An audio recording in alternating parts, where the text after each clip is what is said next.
You know that sound, that little beep you hear, what, 5, maybe 10 times a day? Mm-hmm. You tap your card for a coffee, beep. You tap it for gas, beep. You tap it for groceries. It's so seamless, so easy we don't even think about it anymore. Right. But if you're a business owner, that beep isn't just the sound of a transaction. It's the sound of money leaving your pocket. It really is. It's a silent leak. We're talking about a mechanism that has become completely essential Mm-hmm. to modern cars. I mean, you have to accept credit cards, Right. but the cost of that convenience has just quietly crept up to become one of the largest line items on a business's P&L statement. Exactly. And that is what we are unpacking today. We're diving into a set of documents and strategies from a firm called Business Profit Strategies, BPS. Yeah. They're based out of Twin Falls, Idaho, serving the Magic Valley, but their methodology, it applies pretty broadly. We're looking at their playbook for what they call compliant surcharging, or more specifically, this dual pricing model. Right. And the mission for this deep dive is, well, it's pretty specific. We want to understand how a business can stop, setting 2.5% to 3.5% of their revenue on fire. Wow.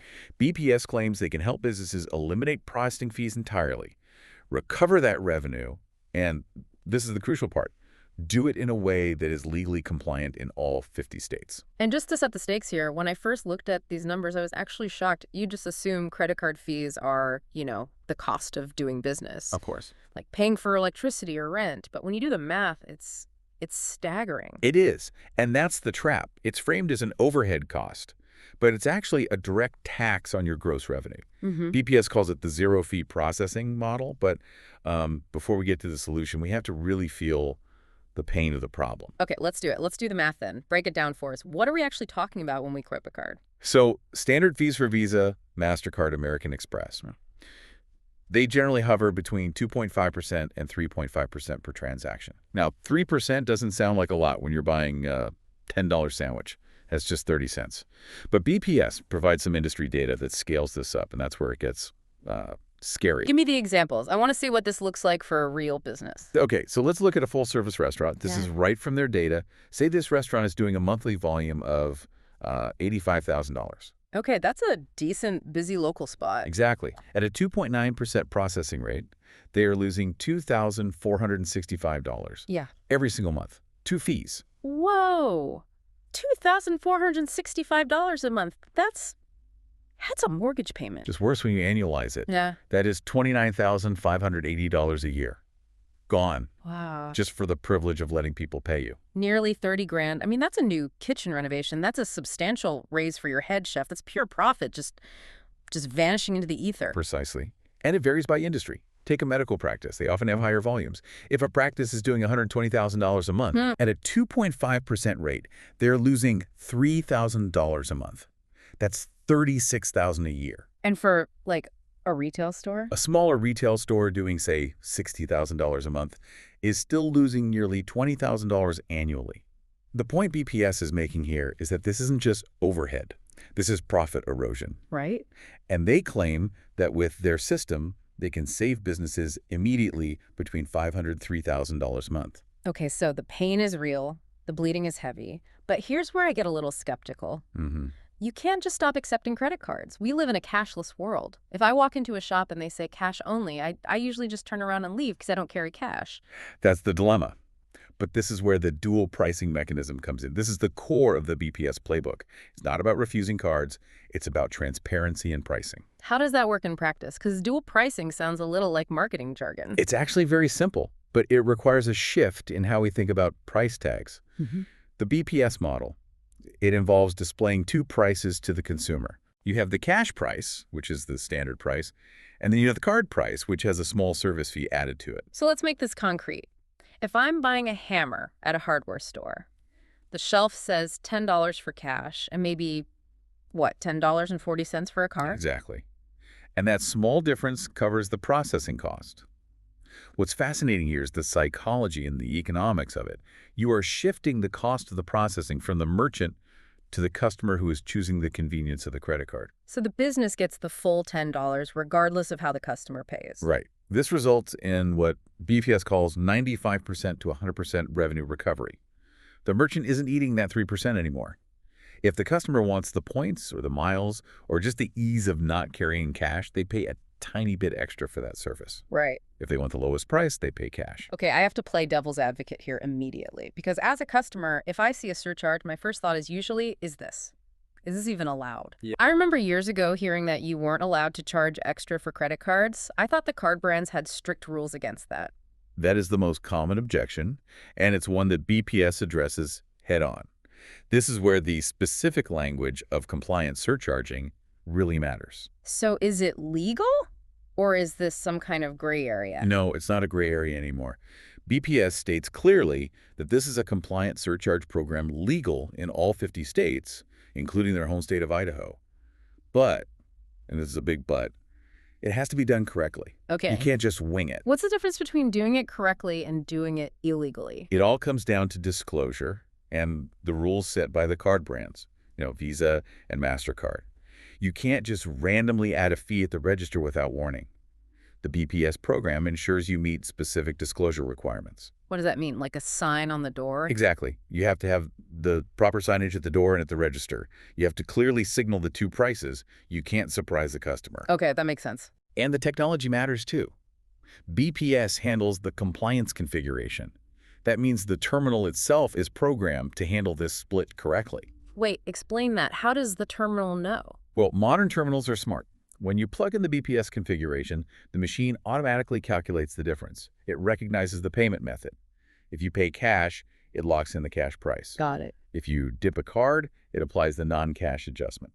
It adheres to PCI DSS standards. That's the data security standard and state laws. If you just tried to do this yourself with, like, a calculator and a handwritten sign, you might get in big trouble. Right. But using a program like this ensures you within the guardrails. So it's about professionalizing the surcharge, making it a standard policy, not some hidden fee. Exactly. And speaking of hidden fees, that's the other side of this deep dive. It's not just that BPS introduces dual pricing, it's how they compare to the traditional payment processors businesses have been using for decades. Yeah, let's look at that comparison table. Because usually when you sign up for a card reader, you're signing a contract that feels as long and confusing as a mortgage. It is a very stark contrast. Yeah. Let's look at the old way first. Traditional processors. You're looking at that 2.5% to 3.5% rate we discussed. Right. But then there are the hidden costs that drive business owners crazy. Like what? Give me the breakdown. Okay, take PCI compliance fees. Wait, didn't you just say we need to be PCI compliant? You do, but traditional processors often charge you an annual fee anywhere from $99 to $250 a year just to file the paperwork saying you are compliant. No way. Yeah, it's basically a bureaucracy fee. BPS charges $0 for that. Okay, that's just annoying. What else? Statement fees. $10 to $25 a month just to generate a PDF bill telling you how much money they took from you. A fee to tell me about my fees. I love it. Exactly. And then there are batch fees. This always gets me. Every time you settle your transactions at the end of the day, batch out. Traditional processors charge 10 to 30 cents. That feels negligible though, right? It feels negligible, but it's the principle. Imagine if you had to pay a toll every time you drove into your own driveway. That's what a batch fee is. It's a fee to access your own money. BPS charges none of those. Their chart shows 0 for PCI fees, 0 for statement fees, 0 for batch fees. What about the equipment, the actual terminals? Usually you have to lease those little machines, right? In the traditional model, yeah. Yeah. You might pay $50 to $150 a month indefinitely to lease a machine. Right. BPS uses a one-time purchase model. You buy the gear, you own it. No perpetual lease payments. And the contracts, that's the thing that always scares me. Being locked in. If I switch to this BTS model and my customers hate it, can I get out?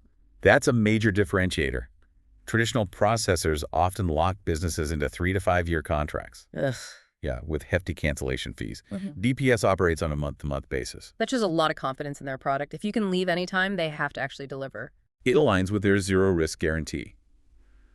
They essentially state that if they can't save you money, they won't proceed with the deal. I want to talk about the setup time, too, because for a business, downtime is death. If I switch systems, am I going to be unable to take cards for a week? According to their process, no. They say most businesses go live within 7 to 14 days, but the actual implementation, the technical flip, can take as little as 48 hours. Okay. And since they are local to the Magic Valley area, they emphasize hands-on implementation. That's a huge deal. Usually if your credit card machine breaks, you're on hold with a call center in a different time zone for 3 hours. Right. BPS highlights their local Idaho presence. Uh-huh. They do on-site setup, staff training, which is crucial Why is the staff training so important? because your staff are the ones on the front lines. Yeah. If a customer asks, hey, why are there two prices? Your cashier needs to be able to explain it confidently. Ah. The cash price is a discount versus we charge more for cards. The framing matters. BPS trains the staff to handle that interaction smoothly. Okay, so we've covered the mechanism dual pricing. We've covered the savings thousands a month.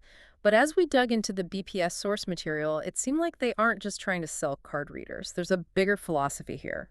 There is. And this is where the conversation shifts from just saving money to building wealth. They offer services called profit consulting and wealth strategy. Let's unpack profit consulting first. What are they looking for there? So they operate on the premise that most businesses have revenue leaks. Their financial analysis often finds that 3% to 8% of a company's revenue is just disappearing. And this is aside from the credit card fees. Yes, on top of that, this isn't about sales, it's about efficiency. This comes from vendor overcharges, inefficient operations, contracts that haven't been renegotiated in years. Got it. BPS aims to identify and capture this lost revenue within 90 days. It's about tightening the ship. It's interesting that a payment processing company would get into operational efficiency. Well, if you think about it, they're already looking at your transaction data. They see the flow of money. It's a natural extension to ask, okay, we plugged the hole in the credit card fees. Where else is the boat leaking? And then that leads to the wealth strategy component. This seems to be driven by the founder. Robert Scharnhorst.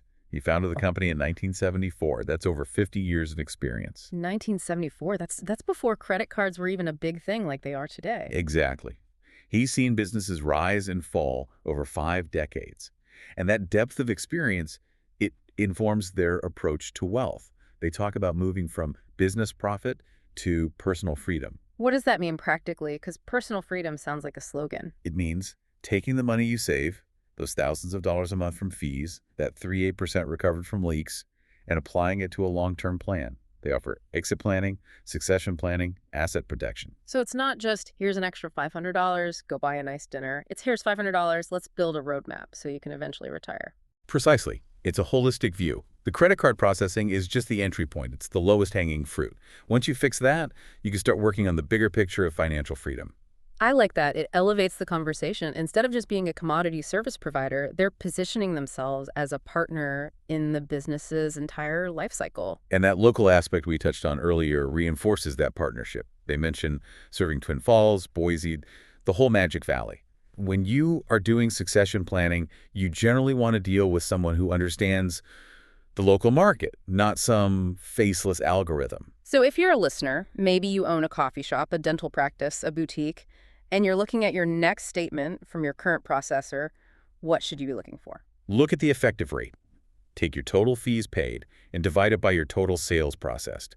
If that number is anywhere near 3%, you are the target audience for this. And BPS makes it clear that money is recoverable. It is. And the implementation seems really low risk. They review your statement for free, give you a proposal with projected savings, and they have that zero risk guarantee.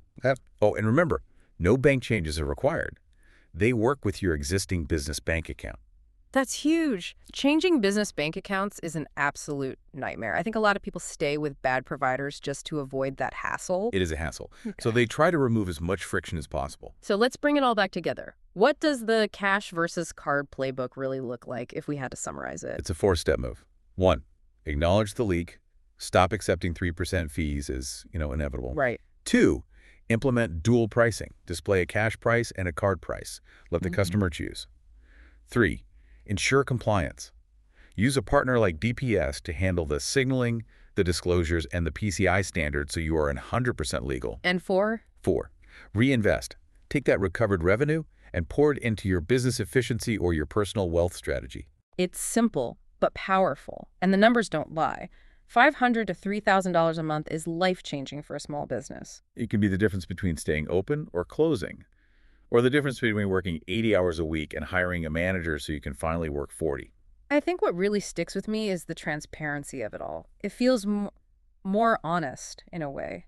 If I use a card, I am costing the business money. Why shouldn't I be the one to pay for that convenience? That leads to a really provocative thought to end on. We've been trained to think of credit card fees as the cost of doing business. But is it? Or is it the cost of a customer's choice? If a business has a moral obligation to protect its margin so it can pay its staff and serve its community, then maybe the most ethical thing to do is to be completely transparent about what things cost. If the convenience of a swipe costs 3%, maybe the person swiping should be the one to decide if it's worth it. That is a great perspective. It changes how you look at that receipt. Next time you're at a checkout counter, take a look. See if there are two prices, and if there aren't, maybe ask the owner if they know just how much that silence is costing them. Thanks for diving in with us today. My pleasure.